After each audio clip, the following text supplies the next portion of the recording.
Assalamualaikum warahmatullahi wabarakatuh. Halo pemirsa, apa kabar Anda hari ini?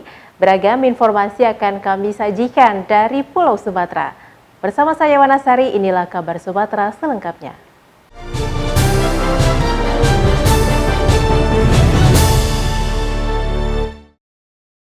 Pemirsa, ada yang spesial di HUT TV One yang ke-15 tahun. Wakil Gubernur Sumatera Utara Musa Rajeksa menyempatkan diri datang ke kantor TV One Biro Medan, menyerahkan kue ulang tahun dan menerima potongan tumpeng. Menariknya, kami juga memberikan tantangan kepada Wagubsu. Kira-kira tantangannya seperti apa ya? Wakil Gubernur Sumatera Utara Musa Rajeksa datang ke kantor TV One Biro Medan di Jalan Syekh Abdul Wahab Rokan nomor 15 AB. Sembari menyerahkan kue ulang tahun ke-15 TV One, pria yang akrab disapa Ijek ini juga menerima potongan tumpeng yang diserahkan oleh rekan-rekan TV One Biro Medan. Ijek berharap TV One senantiasa menjadi TV berita nomor 1, semakin berkembang, mendidik, dan dicintai oleh pemirsa.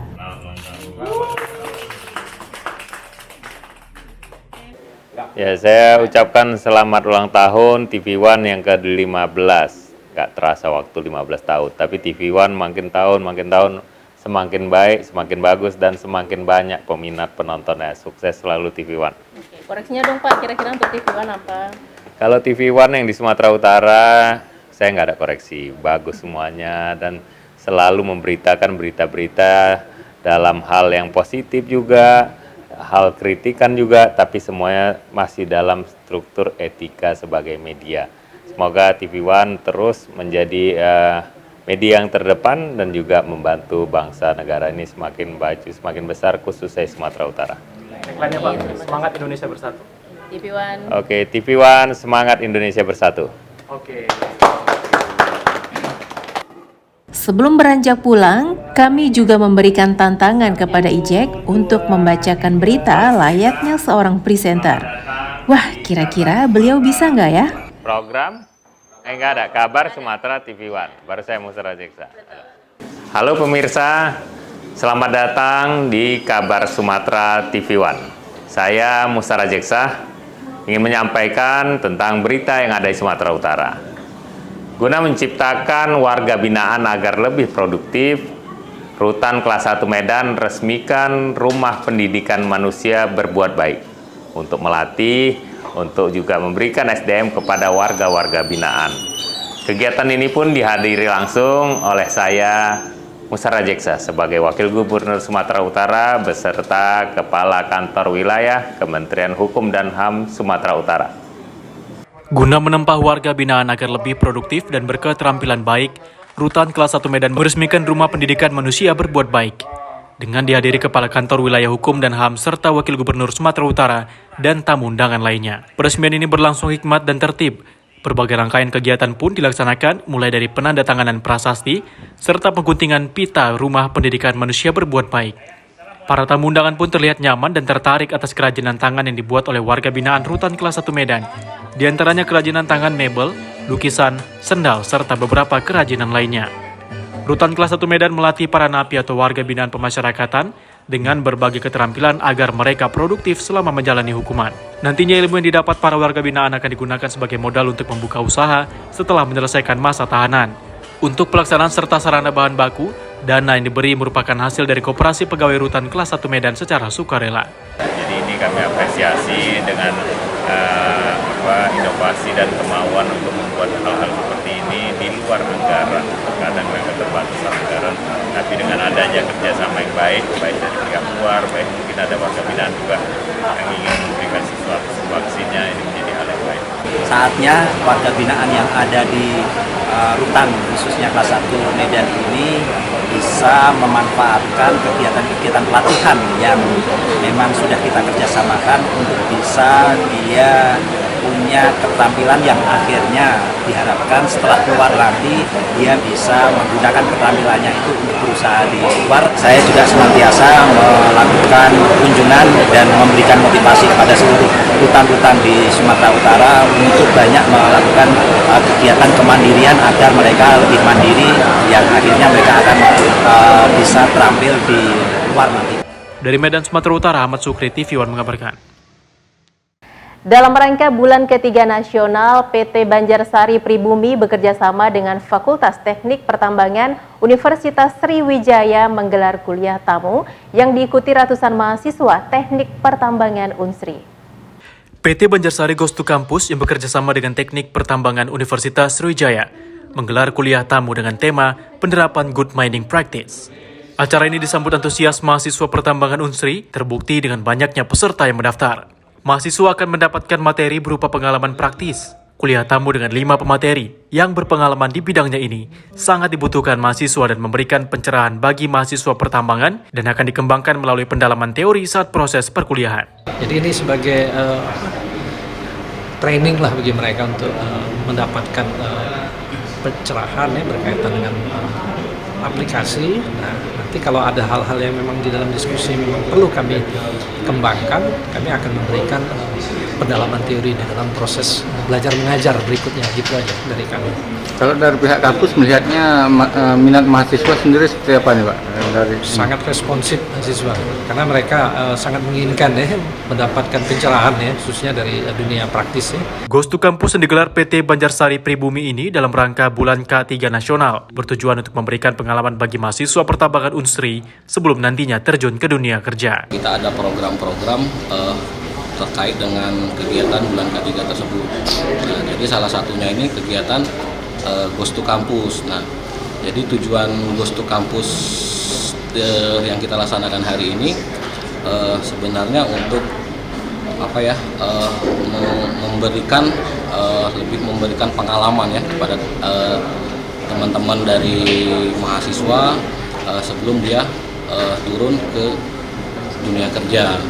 Sebelumnya PT Banjarsari Pribumi telah menggelar beberapa kali Goes to Campus untuk level sekolah menengah.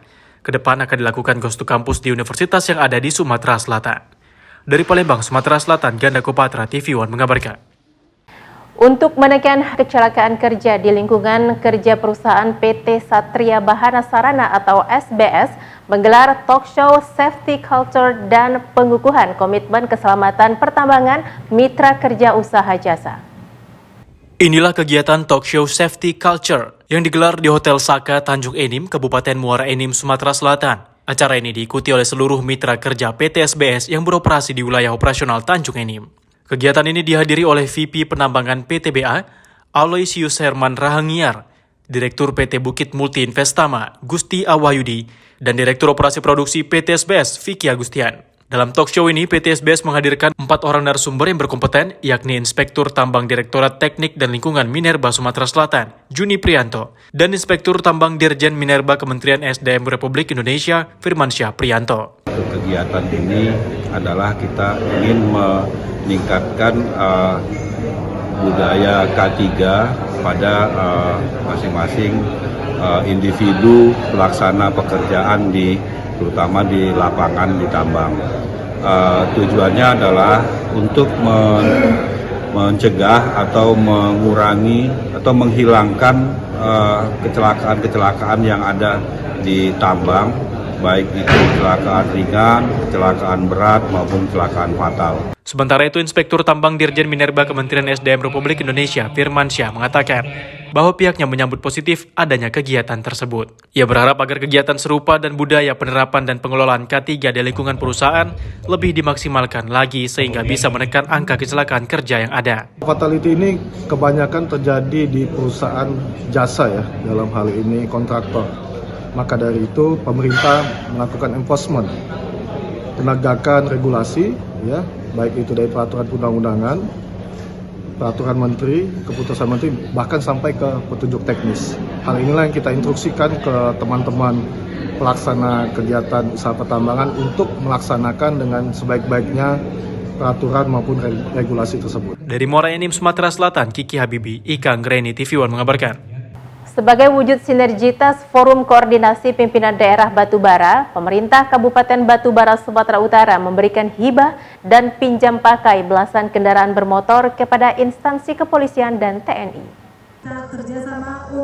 Penyerahan hibah dan pinjam pakai sepeda motor digelar saat kunjungan Kepala Badan Pemelihara Keamanan Kabaharkam Mabes Polri, Komjen Pol Arief Sulistianto, di lapangan sepak bola Blok 88, Kelurahan 50 Kota, Kecamatan 50 Batubara, Jumat 10 Februari 2023. Bupati Zahir dalam sambutannya menyebutkan bahwa kegiatan ini sebagai wujud apresiasi dan penghargaan pemerintah Kabupaten Batubara kepada Polres Batubara dan Kodim 0208 Asahan atas kerjasama yang terjalin baik dalam penanganan COVID-19, pemeliharaan keamanan dan ketertiban masyarakat, maupun dukungan terhadap pelaksanaan tugas-tugas pemerintahan termasuk dalam rangka pengamanan seluruh tahapan Pesta Demokrasi, Pemilihan Umum dan Pilkada Serentak yang akan dilaksanakan tahun 2024. Adapun hibah dan pinjam pakai dari pemerintah Kabupaten Batubara kepada Polres Batubara dan Kodim 0208 Asahan meliputi penyerahan kendaraan dinas kepada Kapolres Batubara,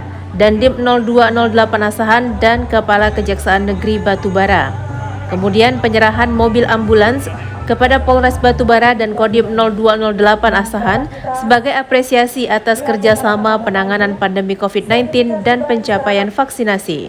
Ada juga penyerahan 9 unit mobil kepada 4 Kapolsek dan 5 dan Ramil di wilayah Batubara sebagai apresiasi atas terciptanya suasana yang kondusif dalam penyelenggaraan Pilkades serentak di 34 desa pada tahun 2022. Pemkab Batubara juga memberikan intensif dalam rangka pembinaan desa dan kelurahan kepada 40 orang Babin Kamtipmas dan 134 Babinsa di wilayah Batubara sebesar Rp6 juta per tahun.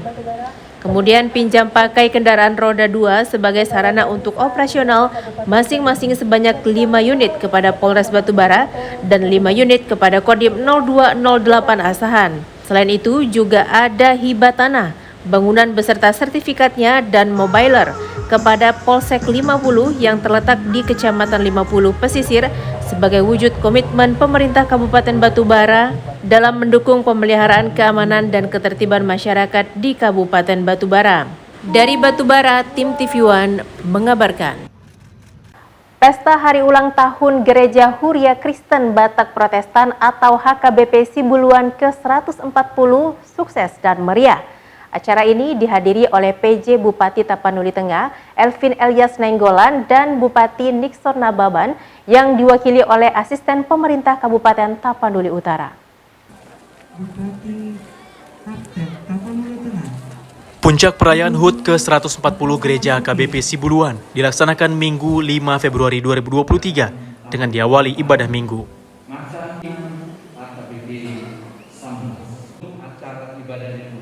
Roma Mukujolo, Iran. Preses HKBP Distrik 9 Sibolga Tapanuli Tengah dan Nias, Pendeta Donda Simanjuntak dalam khutbahnya menyampaikan agar jemaat gereja senantiasa melakukan hal yang baik. Dari demakan kuih dihapur syari, lakukanlah yang baik yang benar di tengah keluarga. Buah iman itu melakukan yang baik. Ada kuih baik di tengah di masyarakat. Ada kuih baik di tengah-tengah di kabupaten. Dalam sambutannya usai ibadah, Ketua Umum Panitia Syaren Situmorang mengucapkan terima kasih atas kehadiran rombongan jajaran pemerintah Kabupaten Tapanuli Tengah dan pemerintah Kabupaten Tapanuli Utara serta seluruh undangan yang menghadiri acara. PJ Bupati Tapanuli Tengah dan perwakilan Bupati Tapanuli Utara menyampaikan selamat hari ulang tahun HKBP Sibuluan ke-140.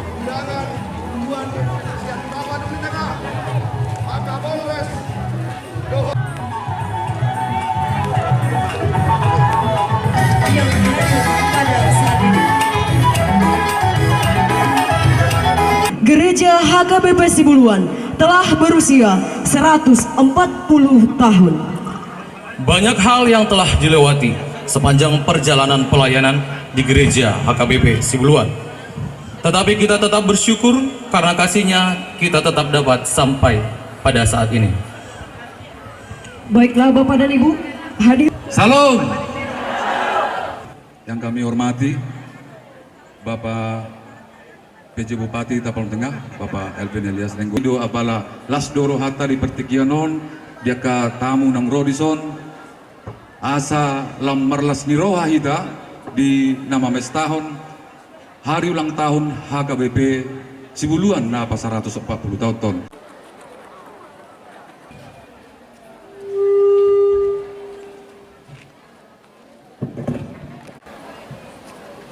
Selamat siang, salam sejahtera bagi kita semua. Shalom.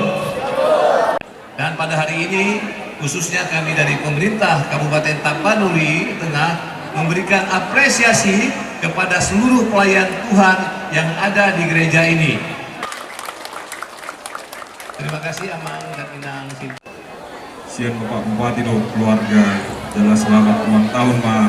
Pada saat Bapak Bupati Nixon Nagodan, Bupati Tapanuli Utara, Tuhita Saluk Najala Tarnobi Tuhan Muruas di HKBP.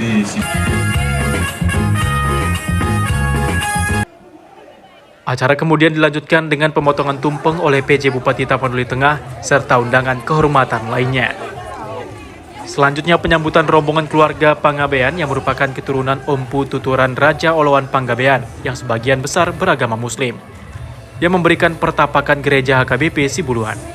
Untuk diketahui, penyerahan pertapakan gereja HKBP Sibuluan saat itu semasa hidup Haji Syariful Panggabean. Pesta hari ulang tahun gereja HKBP Sibuluan ke-140 dilaksanakan sebagai bentuk rasa syukur kepada Tuhan yang dilaksanakan sekali dalam 5 tahun, yang mana pada kali ini mengusung tema hidup benar dan hukum Tuhan.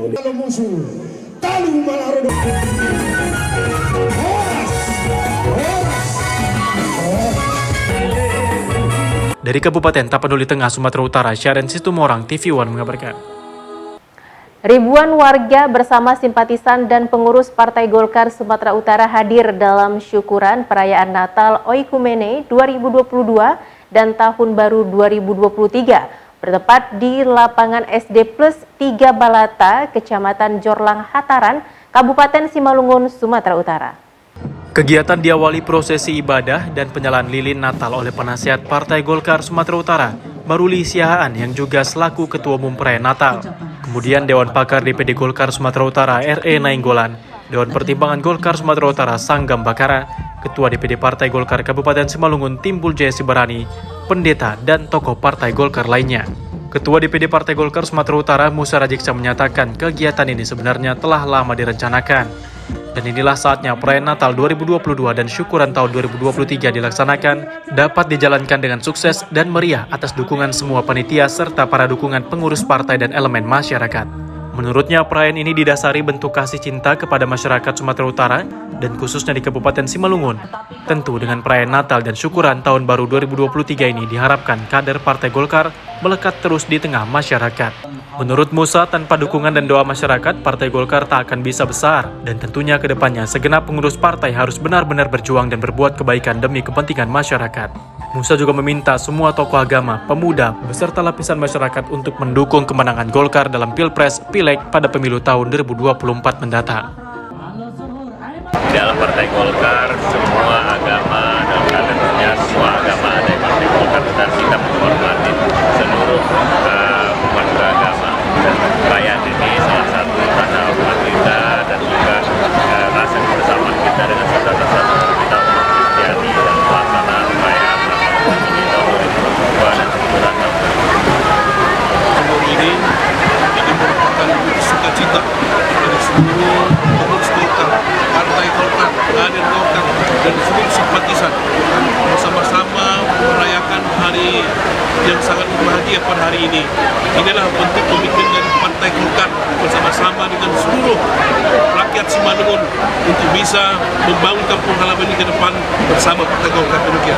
Rangkaian kegiatan untuk Natal tahun 2022 dan syukuran tahun baru tahun 2023, Partai Golkar Sumatera Utara mulai dilaksanakan rangkaian kegiatan sejak tanggal 10 Februari 2023, yaitu kegiatan dan juga undangan Presiden 9 pentingan dan juga sekaligus membagi sembako di tempat Jaswan dan juga Utara dan Pasar Murah dan UMKM. Acara yang berlangsung hingga malam hari ini juga dimeriahkan oleh artis-artis ibu kota seperti Rani Simbolon, Dorman Manik, Style Voice, dan artis daerah lainnya. Kegiatan ini juga dirangkai dengan penarikan undian dengan berbagai hadiah menarik dan door prize 1 unit sepeda motor yang disediakan oleh panitia acara. Dari Kabupaten Simalungun, Sumatera Utara, Daud Sitohang, TV One mengabarkan. Pengurus Persatuan Perawat Nasional Indonesia atau PPNI Provinsi Sumatera Utara resmi dilantik. Pelantikan ini dilakukan langsung oleh Ketua Umum DPP PPNI Harif Fadilah. Pelantikan pengurus Persatuan Perawat Nasional Indonesia Provinsi Sumatera Utara masa bakti 2022 hingga 2027 berlangsung di Hotel Adi Mulia Medan. Pelantikan pengurus PPNI Sumatera Utara turut dihadiri Ketua Umum DPP PPNI Harif Fadilah.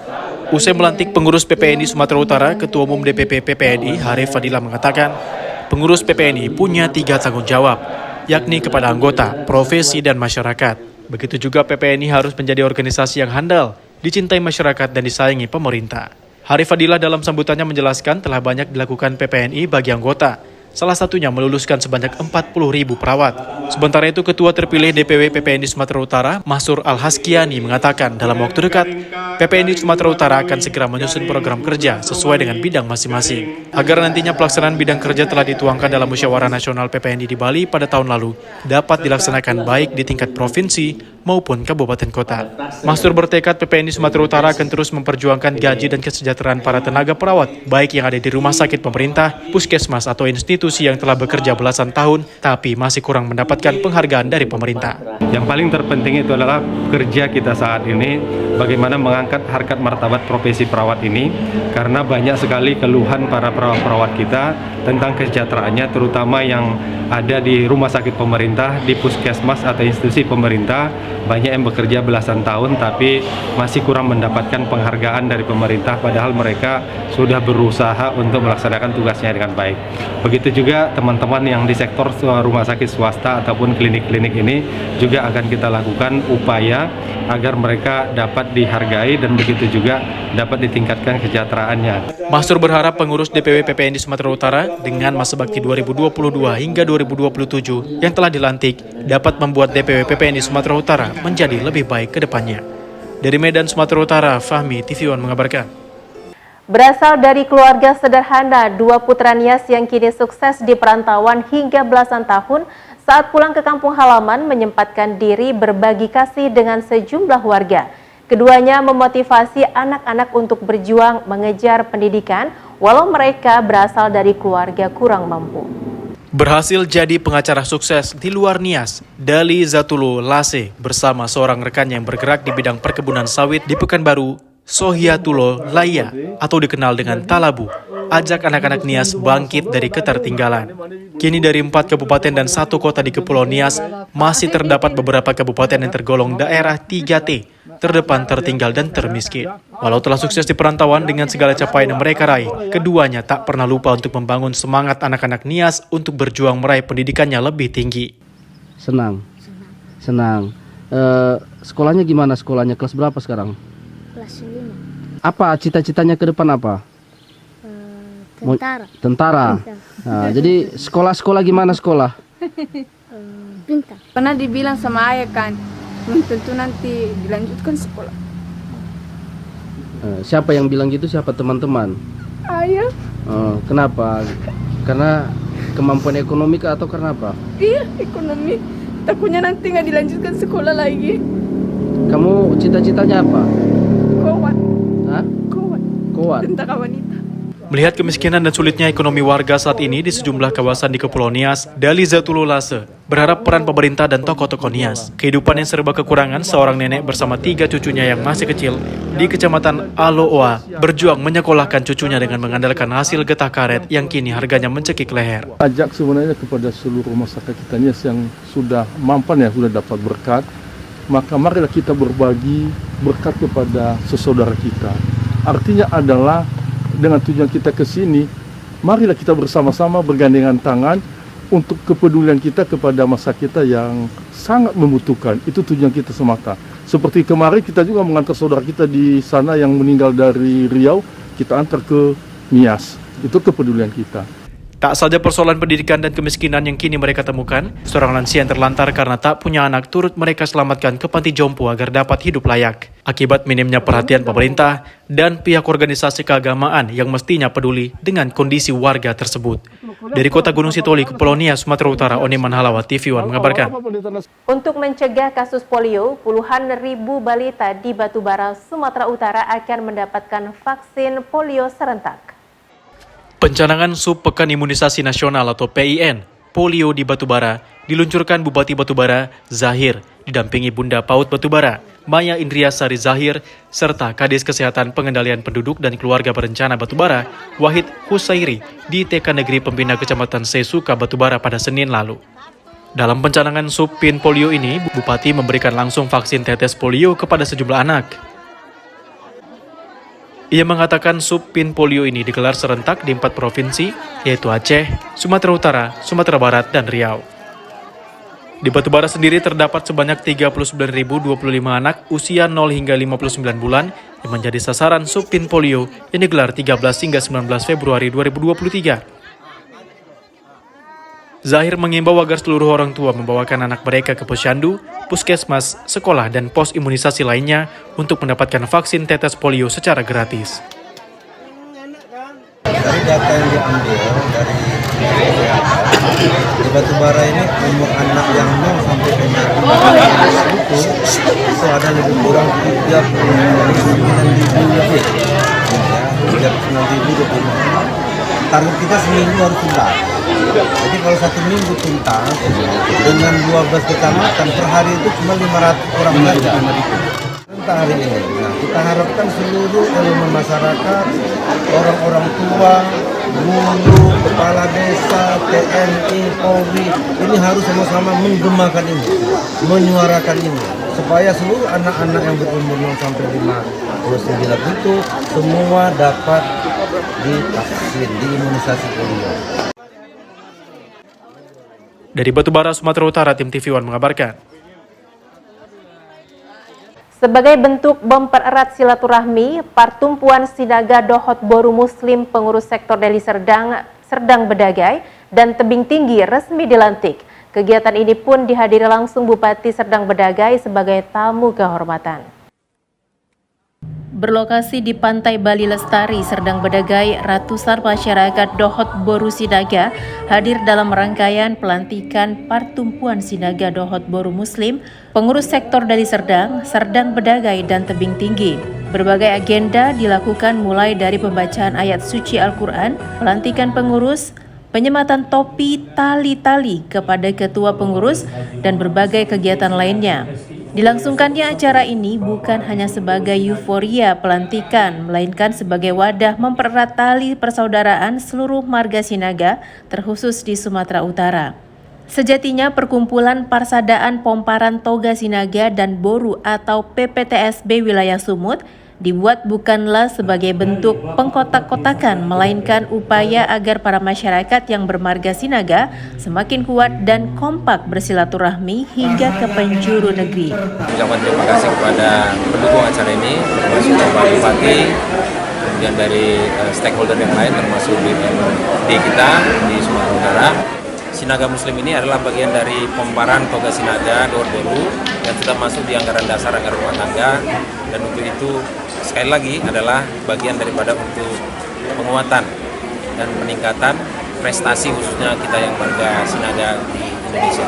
Baik, jadi sekali lagi bahwasanya perkumpulan Sinaga ini adalah untuk meningkatkan prestasi dan juga untuk silaturahmi. Karena itu kepada semua warga negara Indonesia yang memiliki marga Sinaga, mari kita tunjukkan identitas kita, marga kita, dan dengan marga ini mudah-mudahan akan memperbanyak silaturahmi sekali lagi, meningkatkan prestasi kita untuk saling mengenal, dan khusus untuk Muslim juga untuk memperkuat persatuan dan kesatuan. Nah, jadi ini bagian dari mempersatukan, bukan memisahkan, tapi mempersatukan bagaimana Serdang Bedagai suku-suku ini bisa bersatu melalui forum-forum seperti ini. Kami sebagai Bupati dan juga Kesbang membina. Dari Serdang Bedagai, Sumatera Utara, Ahmad Syukri, TV One mengabarkan. Sebanyak 4 pimpinan kecamatan, Badan Pengurus Harian Dewan Pimpinan Cabang Aliansi Masyarakat Peduli Keadilan dan BPH DPC AMPK resmi dilantik. Acara ini pun dihadiri langsung Ketua Umum DPP Aliansi Masyarakat Peduli Keadilan, Rahman JP Huta Barat. Berlokasi di Wisma Tanjung, Kecamatan Tanjung Morawa, Deli Serdang, Sumatera Utara, ratusan anggota dari 4 kecamatan Aliansi Masyarakat Peduli Keadilan tampak semangat dalam menghadiri acara pelantikan. Dengan mengusung tema Rakyat Bersatu Pasti Sejahtera, AMPK milik rakyat, acara yang dihadiri oleh pengurus Dewan Pimpinan Pusat Aliansi Masyarakat Peduli Keadilan dan seluruh pengurus DPC se-Kabupaten Deli Serdang begitu meriah. Dalam pelantikan tersebut, masing-masing pengurus Kecamatan Tanjung Morawa, STM Hilir, Hamparan Perak, dan terakhir Kecamatan Bangun Purba menjabarkan program yang telah dilaksanakan untuk kemajuan AMPK. Pemberian pataka kepada masing-masing ketua kecamatan menjadi simbol sahnya kepengurusan 4 kecamatan tersebut. Sementara itu, Ketua Umum AMPK Rahman JP Huta Barat mengimbau agar seluruh pengurus DPC AMPK, baik yang dilantik dan se-Kabupaten Deli Serdang, untuk membentuk pengurus-pengurus tingkat desa, sehingga memudahkan pengurus DPP AMPK dalam mendengarkan dan merasakan aspirasi rakyat desa-desa khususnya di Kabupaten Deli Serdang dan Sumatera Utara. Kegiatan Aliansi Masyarakat Peduli Keadilan hari ini adalah melantik 4 kecamatan, yaitu Kecamatan Hamparan Perak, Tanjung Morawa, STM, dan Bangun Purba. Adapun tujuan kita untuk melantik rekan-rekan kita, rekan-rekan juang di daerah adalah untuk menyambung lidah daripada DPP tentang persoalan-persoalan rakyat yang ada di daerah masing-masing. Jadi selama ini kami DPP langsung turun ke daerah-daerah. Kali ini kami sudah ada perpanjangan tangan, yaitu DPC-DPC yang sudah kita lantik hari ini. Dan kami juga berharap DPC-DPC juga nantinya akan mengembangkan aliansi ini di tingkat desa, bahkan di dusun-dusun, agar mudah kita menyerap aspirasi rakyat. Dari Deli Serdang, Sumatera Utara, Ahmad Syukri, Edi Syahputra, TV One mengabarkan. DPRD Kota Medan menggelar rapat paripurna beragendakan peresmian pemberhentian dan pengangkatan penggantian antar waktu atau PAW sekaligus pengambilan sumpah anggota DPRD Kota Medan sisa masa jabatan 2019-2024. Rapat paripurna yang berlangsung di gedung DPRD Kota Medan, Jalan Kapten Maulana Lubis, Selasa 14 Februari kemarin, dibuka oleh Ketua DPRD Kota Medan Hashim dengan didampingi Wakil Ketua Ikhwan Ritonga dan Bahrum Syah dan para anggota DPRD Kota Medan. Rapat paripurna ini juga dihadiri langsung Wakil Wali Kota Medan Aulia Rahman. Rapat paripurna dengan agenda peresmian pemberhentian dan pengangkatan penggantian antar waktu sekaligus pengambilan sumpah anggota DPRD Kota Medan sisa masa jabatan 2019-2024 atas nama Raden Muhammad Khalil Prasetyo dari fraksi Gerindra. Pengangkatan anggota DPRD Medan yang baru, Raden Muhammad Khalil Prasetyo dari Dapil Medan 3 sesuai hasil rapat Badan Musyawarah DPRD Kota Medan pada tanggal 31 Januari lalu dalam menggantikan almarhum Sahat Simbolon. Pada pengangkatan Raden Muhammad Khalil Prasetyo menjadi anggota DPRD Medan sisa masa jabatan 2019-2024 turut dilakukan dengan pengambilan sumpah janji yang dibacakan langsung oleh Ketua DPRD Kota Medan Hashim. Hashim mengatakan dengan resmi dilantik Raden Muhammad Khalil Prasetyo menjadi anggota DPRD Kota Medan. Hashim berharap ke depannya Raden Muhammad Khalil Prasetyo dapat menjalankan tugas dan tanggung jawab sebagai wakil rakyat sehingga dapat memperjuangkan aspirasi masyarakat Kota Medan. Dengan resminya sebagai anggota DPRD Kota Medan yang dilantik, yang tentunya kita harapkan nanti ke depannya bisa melaksanakan tugas-tugas ya tupoksi dari selaku anggota DPRD Kota Medan dengan sebaik-baiknya, dan harus memperjuangkan aspirasi dari konstituen yang telah memilih beliau di tahun 2019 itu. Diketahui Raden Muhammad Khalil Prasetyo adalah anak kandung dari politisi senior sekaligus anggota DPR RI dari Partai Gerindra, Romo Muhammad Syafi'i. Dari Medan, Fahmi, TV One mengabarkan.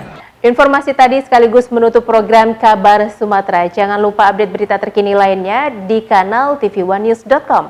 Saya Wanasari dan seluruh kerabat kerja yang bertugas mengucapkan terima kasih. Assalamualaikum warahmatullahi wabarakatuh dan sampai jumpa.